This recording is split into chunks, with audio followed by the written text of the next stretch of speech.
ಚಡ್ಚಣ ತಾಲೂಕಿನಲ್ಲಿ ಚಡ್ಚಣ ಪಟ್ಟಣದಲ್ಲಿ ಕಾರ್ಖಾನೆ ಸಕ್ಕರೆ ಕಾರ್ಖಾನೆಗೆ ಬೆಂಕಿ ಹತ್ತಿದೆ. ನೋಡ್ತಾ ಇದೀರಲ್ಲ ನೋಡಿ.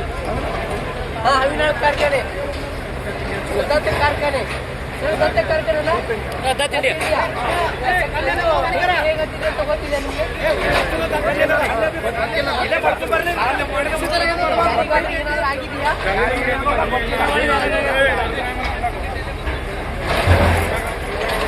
ನೋಡಿ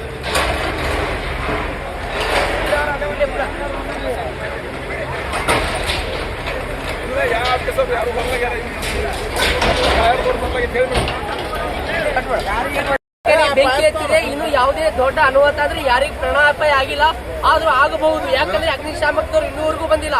ಯಾವಾಗ ಬರ್ತಾರೆ ಅಂತ ಜನ ಕಾದು ಕೂತಿದ್ದಾರೆ. ಆದಷ್ಟು ಬೇಗ ಬಂದ್ರೆ ಯಾವುದೇ ಹಾನಿ ಆಗಬಾರ್ದು ನಮ್ದು ಮತ್ತು ಎಲ್ಲರಿಗೂ ಅಭಿಪ್ರಾಯ ಇದೆ.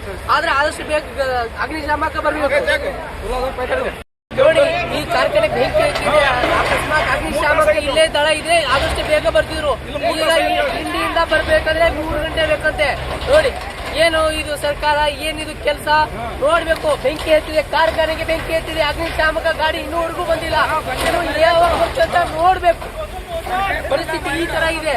ಆದಷ್ಟು ಬೇಗನೆ ಈ ಅಗ್ನಿಶಾಮಕಗಳು ಇಲ್ಲಿ ಮಾಡಿದ್ರೆ ಈ ಸ್ವಲ್ಪ ಏನಾದ್ರು ತಡೆಗಟ್ಟಬೇಕು ಅಂತ ಗ್ರಾಮಸ್ಥರು ಹೇಳ್ತಾ ಇದ್ದಾರೆ.